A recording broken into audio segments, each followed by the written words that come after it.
ফিজিক্সের শুরু তো তোমার অনেক আগে হয়েছে, কিন্তু আমরা ক্লাসিক্যাল মেকানিক্সরে অ্যাকচুয়াল ফিজিক্সের ইন্ট্রোডাকশন মনে করি। বাট ক্লাসিক্যাল মেকানিক্সরে বোঝার লাগিয়া আমরা তার আগে কিছু টার্ম এবং কিছু জিনিস জানতে হবো।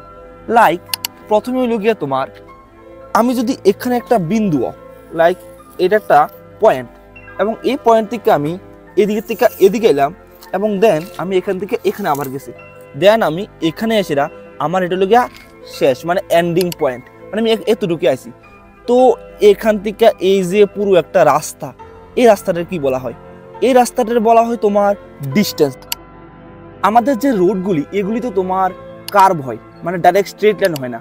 যেমন আমি যদি আমার এখানে যদি আমার একটা প্লেন থাকে, আমি প্লেন দিয়ে আমি সোজা আকাশপথে এই পয়েন্টটা যেতে পারি। যদি আমাদের ইনিশিয়াল পয়েন্ট থেকে একদম এন্ডিং পয়েন্ট যেখানে গিয়ে আমরা একদম মানে দাঁড়াইছি, তোমার যে স্ট্রেট লাইনের দুটোটা পয়েন্টে তোমার কানেক্ট করব, এই স্ট্রেট লাইনটারে কয় তোমার ডিসপ্লেসমেন্ট।